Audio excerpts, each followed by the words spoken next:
Teach U A lesson season 1 episode 2। हम लोग पहले एपिसोड में देखा देहान हाई स्कूल की कहानी, जहाँ पर रियो जुन ह्योंग नामक एक स्टूडेंट जो बहुत ही बड़े पॉलिटिशियन का बेटा था, इसके कारण से पूरे स्कूल पर अपना एक गैंग बनाकर बाकी सारे स्टूडेंट को काफी ज्यादा तंग और बुली किया करता था। और ये लोग यहाँ तक ही नहीं रुकते थे, कई खबर टीचर को भी बहुत ही ज्यादा अपमान किया करता था। और यही सारी चीजों को देखते हुए पार्क डेसोक नामक एक स्टूडेंट एक दिन इसके ही खिलाफ खड़ा हो जाता है। तो जुन ह्योंग की पूरी ग्रुप के लोग जितने भी थे वो सारे लोग डेसोक के पीछे हाथ धोकर पड़ जाता है। और डेसोक को इतना ज्यादा बुली किया जाता है, उसे इतना ज्यादा मारा जाता है कि आखिरकार वो आत्महत्या कर लेता है। इसके बाद स्कूल पर पुलिस तो आता है, लेकिन जुन ह्योंग और उसके ग्रुप के किसी भी लोग का कुछ भी नहीं होता है, क्योंकि जुन ह्योंग बहुत ही बड़े पॉलिटिशियन का बेटा है। तो इसी तरीके से जुन ह्योंग और उसके ग्रुप के सारे लोगों का अत्याचार पूरे स्कूल पर चल रहा था। आखिरकार इसी स्कूल में एजुकेशनल राइट्स प्रोटेक्शन ब्यूरो की तरफ से एक इंस्पेक्टर आता है जिसका नाम होता है नाहुआ जिन। हालांकि इस ब्यूरो को हाल फिलहाल में ही बनाया गया था,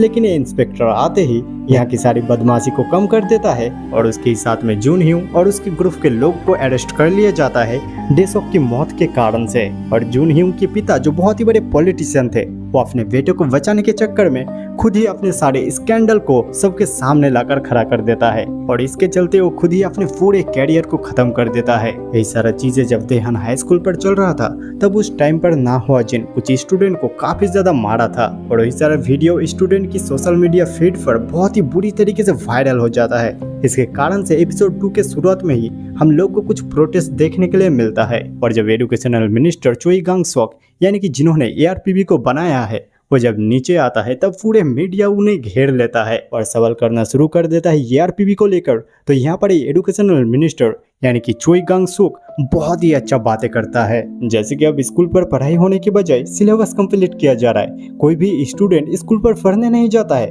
बल्कि नशा करने जाता है। एक स्टूडेंट दूसरे स्टूडेंट को मार रहा है, एक टीचर का हत्या हो रहा है और अब टीचर स्टूडेंट से डरने लगा है। और अगर स्टूडेंट से टीचर ही डरने लगे तो कोई भी टीचर किसी स्टूडेंट को क्या ही शिक्षा देगा। और यहाँ पर इस तरीके से इतने बेहतर बातें करता है कि यहाँ की सारे मीडिया पूरी तरीके से चुप हो जाता है। इधर हम लोग कुछ दूसरे पॉलिटिशियन को देख पाते, जो सारे पॉलिटिशियन एक दूसरे के साथ बात कर रहा था ईआरपीबी को लेकर, यानी कि एजुकेशनल मिनिस्टर इस ब्यूरो को लेकर जो भी सारी चीजें कर रहा है, वो सारे चीजों से ये सारे पॉलिटिशियन उतनी सहमत नहीं है। तो यहाँ पर ये सारे पॉलिटिशियन की बातों से पता चलता है इन लोग को जैसे ही मौका मिलेगा एजुकेशनल मिनिस्टर को बदनाम करने के लिए, ये लोग उसका पूरी तरीके से फायदा उठाएंगे, क्योंकि ये लोग चाहते हैं कि एजुकेशनल मिनिस्टर इन लोग के रास्ते से हट जाए। खैर इधर ग्यून हाईटेक नामक और एक स्कूल की हालत हद से ज्यादा खराब हो चुका है, जैसे कि यहाँ पर बोंग्यून डे नामक एक स्टूडेंट इसी हाई स्कूल पर भर्ती हुआ है और अपने स्कूल की पहले ही दिन पर यहाँ पर उसे मुलाकात हो जाता है इस स्कूल की बाकी गैंगस्टर से। यानी कि यहाँ पर वो स्कूल के ही रास्ते से स्कूल आ रहा था,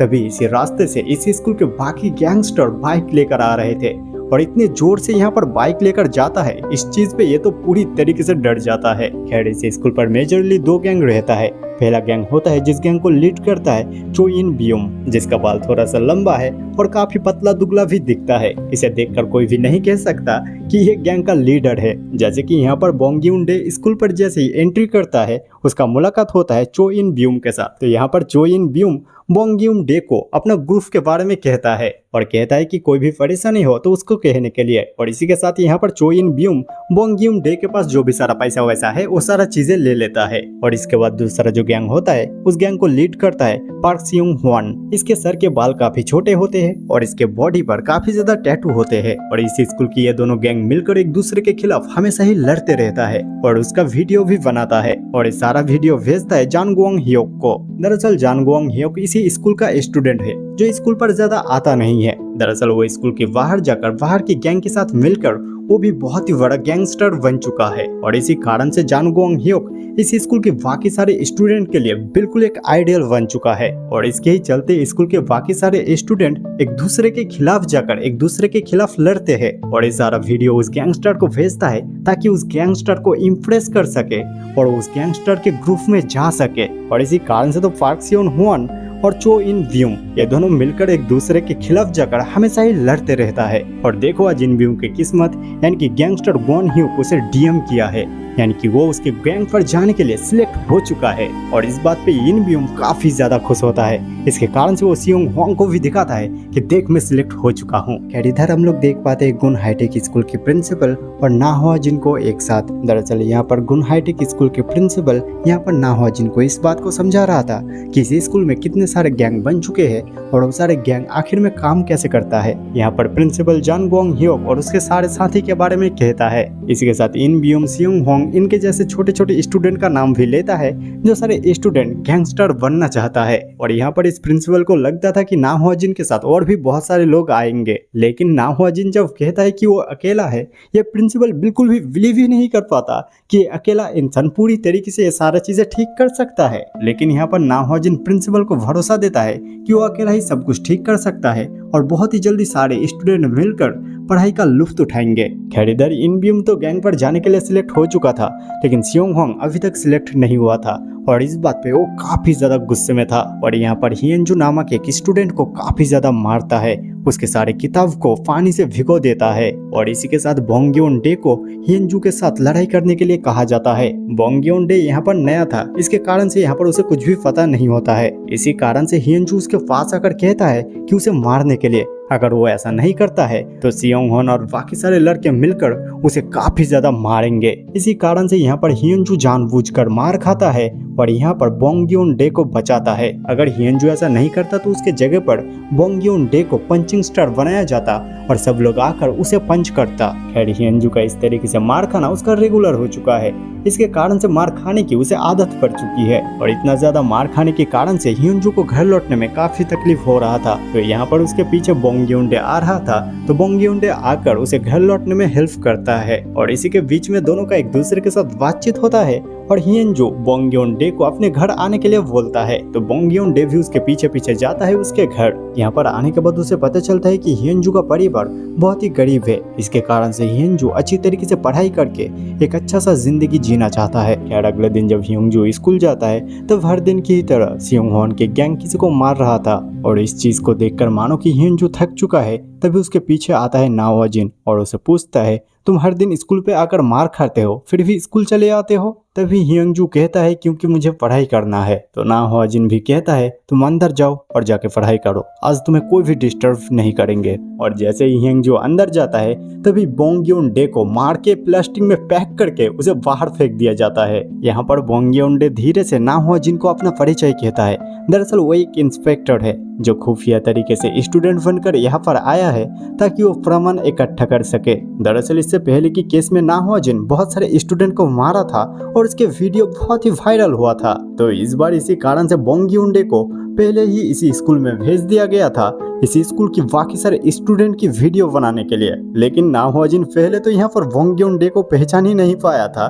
बोंग्योन डे जब धीरे से कहता है अपना परिचय तभी ना हुआ जिन पहचान पाता है। खैर यहाँ पर बोंग्योन डे को एक मिशन देता है, सारे स्टूडेंट को कुछ भी करके जिम रूम पर ले आओ। तो जब लंच की वक्त होता है तब बोंग्योन डे कैंटीन पर जाता है और सभी स्टूडेंट को बहुत सारा गाली देता है। तो सारे ही स्टूडेंट बोंग्योन डे को पकड़ने के लिए बोंग्योन डे के पीछे पीछे जिम घर पर आ जाता है और यही सारे स्टूडेंट्स के पीछे आता है ना हुआ जिन और पीछे से इस जिम रूम को पूरी तरीके से लॉक कर देता है। और यहाँ पर आकर सभी स्टूडेंट को अपना परिचय देता है कि वो है एजुकेशनल राइट्स ब्यूरो की तरफ से। यहाँ पर बाकी सारे स्टूडेंट को ज्यादा कुछ पता नहीं होता है इस ब्यूरो के बारे में, लेकिन इन बीम इस ब्यूरो के बारे में थोड़ा बहुत जानता है। और यहाँ पर इन बीम सभी को कहता है अरे ये वही है जो देहान स्कूल के कुछ स्टूडेंट को थोड़ा सा मार दिया था। खैर ये सारे बातें खत्म होने के बाद ना हुआ जिन सभी स्टूडेंट को अच्छी तरीके से समझाने की कोशिश कर ही रहा था।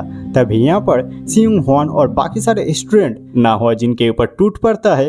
तो यहाँ पर ना हुआ जिन भी सभी स्टूडेंट को हद से ज्यादा मारता है और ये सारे स्टूडेंट के अंदर कोई भी ऐसा एक स्टूडेंट नहीं था जो ना हुआ जिन को थोड़ा सा भी छू भी सके। एक बार तो इन बीम और सियोंग होन ये दोनों एक साथ मिलकर ना हुआ जिन के ऊपर हमला करने की कोशिश करता है, फिर भी कुछ भी नहीं कर पाता है। और यहाँ पर ये सब इतना ज्यादा मार खाने के बाद आखिरकार क्लास करने के लिए राजी हो ही जाता है। और टीचर आकर जब क्लास करवाना शुरू करता है तब सभी स्टूडेंट कहता है उन लोगों के पास कोई भी किताब ही नहीं है। तो यहाँ पर ना हुआ जिन हियोंगजू को कहता है तुम्हारे पास तो किताब है ना, उसी किताब को निकालो और बोर्ड पर जाकर लिखना शुरू करो। और सभी स्टूडेंट वही सारी चीजों को देखकर लिखना शुरू करेगा। और ये सारी चीजों को देखकर इनब्यूम कहता है उसके पास लिखने के लिए ना तो पेन है और ना तो नोट है। ऊपर से वो मिडिल फिंगर भी दिखा रहा था नाहुआ जिन को, तो नाहुआ जिन उसके मिडिल फिंगर को ही काट देता है और बोलता है कि खून से लिखो। और इस चीज को देखकर सारे स्टूडेंट और एक भी बहाना नहीं देता है। लेकिन ये सारी चीजों के बीच में सियोंग हॉन लिखते लिखते काफी ज्यादा फ्रस्ट्रेटेड हो जाता है और यहाँ पर चिल्लाकर सभी को कहता है जो सारा स्टूडेंट क्लास करना नहीं चाहता है वो सारे स्टूडेंट्स को जाने दो ना। वो सारे स्टूडेंट्स को जोर जबरदस्ती क्लास करवाने का मतलब क्या है? और वैसे भी ये सारे पढ़ाई करके कौन ही अपनी जिंदगी में कुछ कर सकता है? तो यहाँ पर नाहुआ जिन कहता है तो फिर ठीक है, आज से हम लोग वही सारी चीजों के बारे में पढ़ाई करेंगे जो सारी चीजें असली जिंदगी में हमारे काम आएंगे। और सारे स्टूडेंट्स को इस स्कूल की गैराज पर ले जाता है असली कार के पास, ताकि ये सारे स्टूडेंट्स असली कार को देखकर सीख सके कि किस तरीके से कार काम करता है। और यहाँ पर आने के बाद भी इनब्यूम और सियोंग हॉन ये दोनों एक दूसरे के साथ मिलकर मस्ती मार रहे थे। और इस चीज को देखकर नाहुआ जिन इन दोनों को कार में बैठने के लिए कहता है और कहता है कि ड्राइव करके देखो ये कार सच में ही ठीक हुआ है कि नहीं।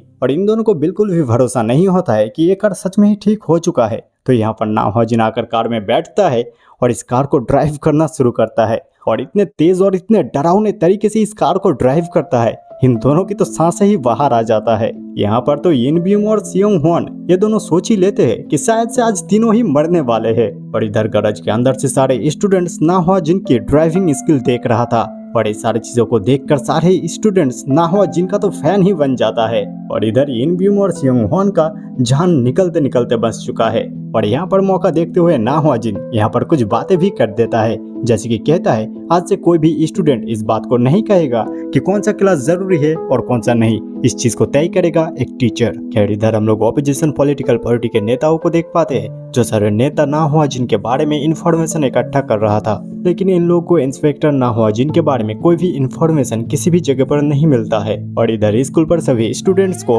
ह्योंगजू क्लास करवा रहा था। इस चीज पे इनब्यूम और सियोंग हॉन काफी ज्यादा नाराज था, तो इस कारण से वो ह्योंगजू को मारने की कोशिश करता है। तभी मौका वारदात नाहुआ जिन आ जाता है और यहाँ पर आकर इनब्यूम और सियोंग हॉन को मारने ही जा रहा था, तभी ह्योंगजू रोक देता है नाहुआ जिन को इन दोनों को यहाँ पर मारने से। खैर जो भी है ये सारी चीजों से इनब्यूम और सियोंग हॉन ये दोनों काफी ज्यादा तंग आ चुका था। इस कारण से ये दोनों सोचता है कि ये दोनों गोंग ह्योंग के पास जाएगा और उसे यहाँ पर लेकर आएगा और नाहुआ जिन को काफी ज्यादा पिटवाएगा। तो ये लोग जब जा रहे थे तो इन दोनों को बोंग्यूनडे मिल जाता है, तो उसे भी लेकर जाता है गोंग ह्योंग के पास। और यहाँ पर हम लोग गोन ह्योंग को देख पाते हैं और उसका सारे ग्रुप के गैंग के सारे लोगों को भी देख पाते हैं। खैर जो भी है इनब्यूम गोन ह्योंग के पास जाता है और उसे सब कुछ कहता है कि आखिरकार स्कूल में चल क्या रहा है। और इधर नाहुआ जिन क्लास में आकर देखता है क्लास में से 3 स्टूडेंट्स गायब है और तभी पीछे से वो दोनों आता है बोंग्यूनडे को पकड़कर और नाहुआ जिन को कहता है आज से तेरा खेल खत्म। तभी गोन ह्योंग भी बाइक लेकर क्लासरूम के अंदर आ जाता है